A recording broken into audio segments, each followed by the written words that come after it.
For the coding exercises in this course, you'll need access to a server running CentOS. However, I recommend using the virtual disk image that's provided with this course to set up a virtual machine to act as your server. In this video, I will demonstrate how to create the virtual machine using VirtualBox. If you haven't already, go ahead and download the image by using the instructions in the course materials. As you can see, I have already downloaded the image, so I'm ready to go. I'm actually going to start in the VirtualBox Manager. And if you're like me, you may have several virtual machines already. You'll need to select Tools and then click on New. First thing you'll do is provide a name. I'll call this Tethys Production Tutorial.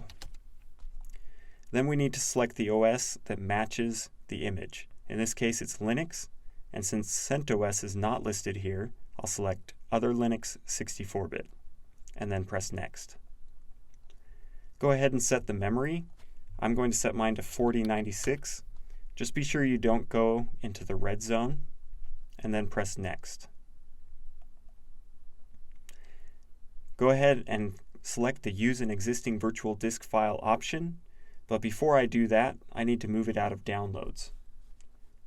So I'll open the File Explorer, select the file and cut it, and then I'll go to the C drive and navigate to my home directory by going to Users, my username, and then locate the VirtualBox VMs folder.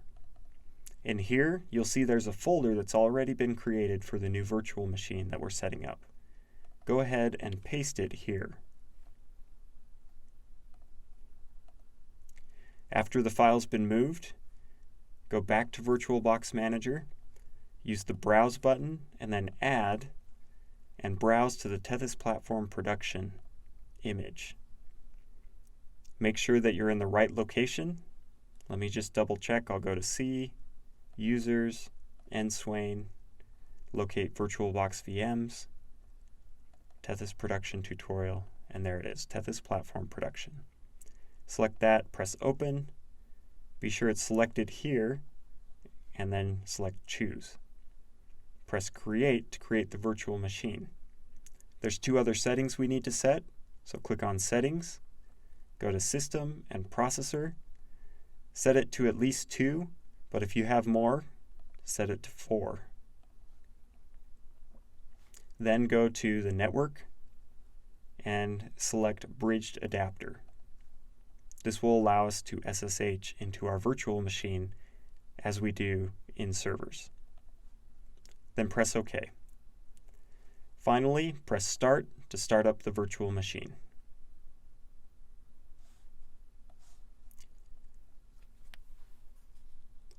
Go ahead and press Enter or just wait for it to start automatically. This is a CentOS server with a user interface or a GUI.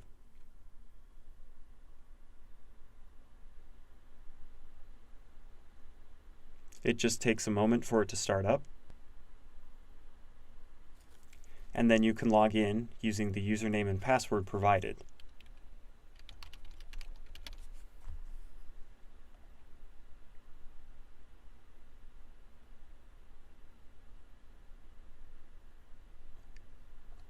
And there you go.